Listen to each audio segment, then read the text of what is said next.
सिद्धेभ्यः ॐ नमः सिद्धेभ्यः ॐ नमः सिद्धेभ्यः।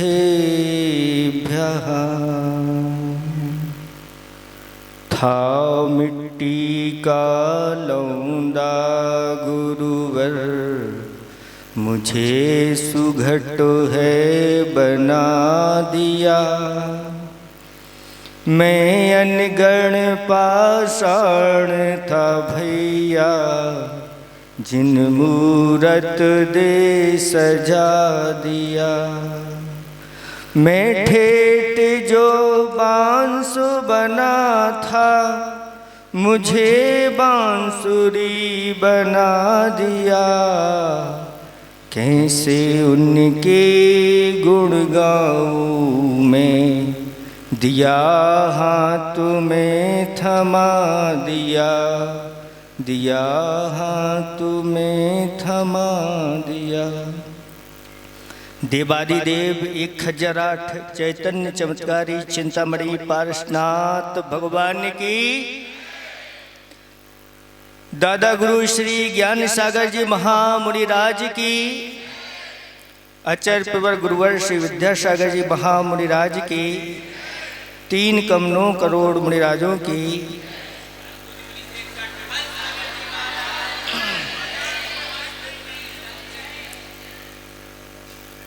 धर्म स्नेही भव्यात्माओं, गुरु की महिमा वर्णी न जाए। गुरु नाम जपो मन वचन गाए। गुरु तो वास्तव में गुरु होते हैं, और 2 गुरु तो ऐसे गुरु हुए जो अभी तक देखने सुनने में ऐसा मिला नहीं। सबसे पहले तो हमारे दादा गुरु आचार्य प्रवर श्री ज्ञान सागर जी महाराज, जो शिष्य के भी शिष्य बने। कैसे थे वो? शिष्य के शिष्य बने। और हमारे गुरु महाराज ऐसे जो गुरु के भी गुरु बने। ऐसी उनकी गुरु की गरिमा का गुणगान कौन कर सकता है? अलौकिक है। और जब गुरुदेव का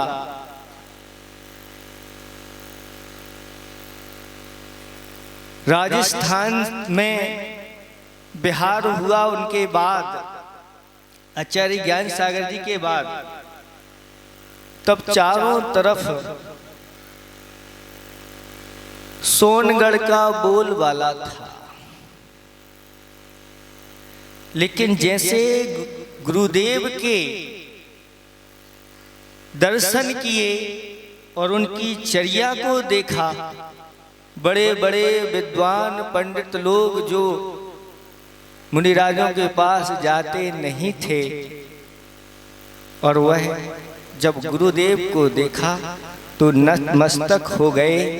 और उन्होंने पत्रिकाओं में लिखा कि एक नए नक्षत्र का उदय हुआ है। अभी जो पंच परमेष्टि में मात्र 2 ही परमेष्टि नजर आते थे, 3 परमेष्टि जिनको नजर नहीं आते थे, वो भी देख करके रह गए। और कहते हैं रह क्या गए, उन्हीं के वह हो गए। और निरंतर ऐसे बुभुक्षु आचार्य श्री के चरणों में आते और अनेक प्रकार की चर्चाएं करते।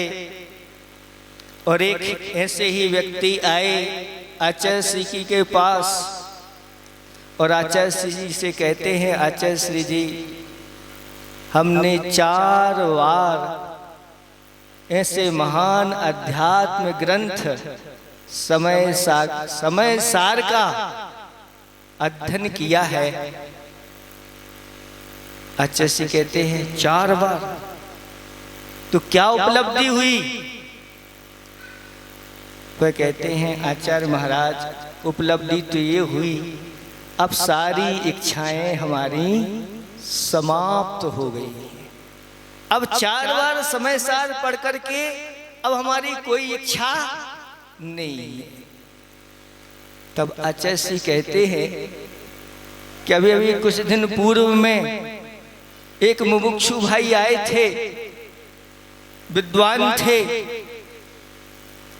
और उन्होंने भी उसको पढ़ा और पढ़ करके कहते हमने 7 बार पढ़ा महाराज, और उसके पढ़ने के बाद भी हमारी इच्छाएं समाप्त नहीं होती। एक इच्छा पूरी होती है कि दूसरी तैयार हो जाती है।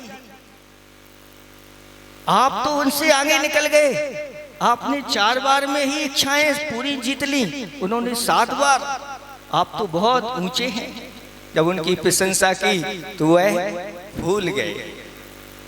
धीरे धीरे चर्चा होती रही और आचार्य जी ने बीच में एक प्रसंग छोड़ दिया और उनसे पूछा, ये बताओ, अगर तुम्हारे सामने प्लेट में एक बहुत सुस्वादु रसगुल्ला रख दिया जाए तो क्या करोगे?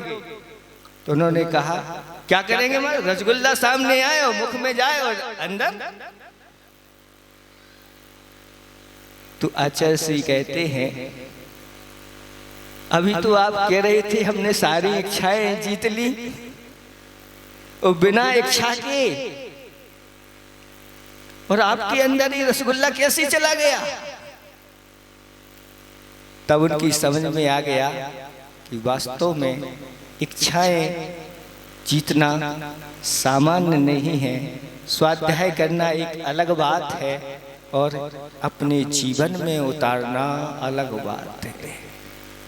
और जो सच्चे श्रमण होते हैं वही अपने जीवन में इन सब चीजों को उतारते हैं।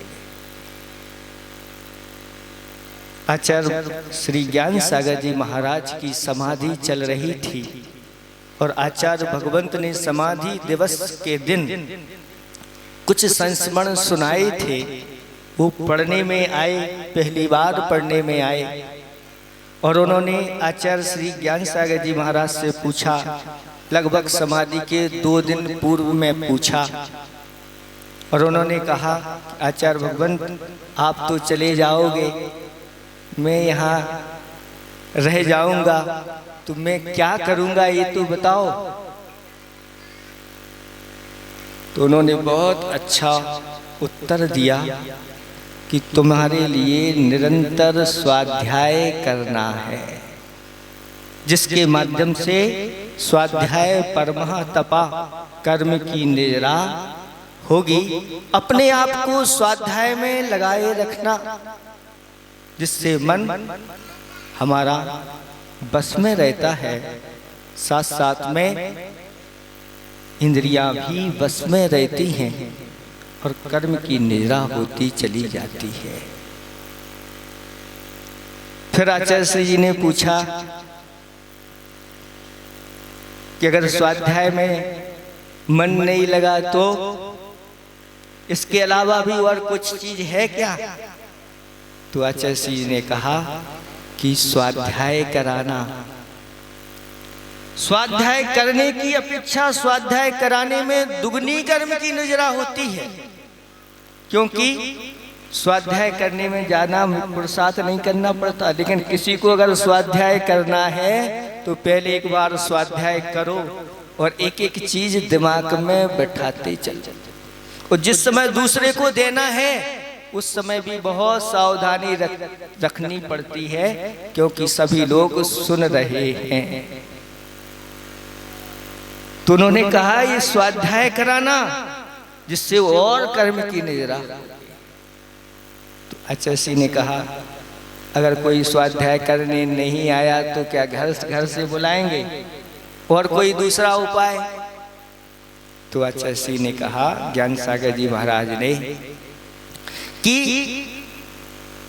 जो ग्रंथ हैं इनका अनुवाद करना, संस्कृत से हिंदी करना, प्राकृत से हिंदी करना या प्राकृत से संस्कृत करना, अनुवाद करना, इससे और ज्यादा नजरा होती है, क्योंकि उसमें मन को बहुत एकाग्र करना पड़ता है।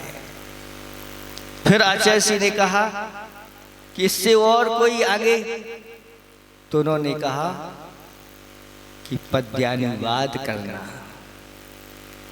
पद्यानुवाद यानी जो संस्कृत में श्लोक हैं, प्राकृत में गाथाएं हैं, उनको हिंदी में पद्यानुवाद करना। आचार्य भगवत ने तभी से पद्यानुवाद भी किया। 700 जैन गीता समण सुत्तम का जो पद्यानुवाद किया, 700 लगभग वसंत का छंद में वह जैन गीता प्रसिद्ध है गुरुदेव की। ऐसे कई पद्यानुवाद किए।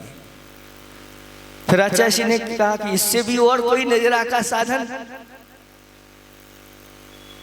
तो उन्होंने कहा कि पद्यानुवाद के साथ साथ श्लोकों की रचना करना और ग्रंथ की रचना करना, इससे और कर्म की नजरा होती चली जाएगी। तो उन्होंने संस्कृत के श्लोक बना करके और ऐसे शतकों की रचना की।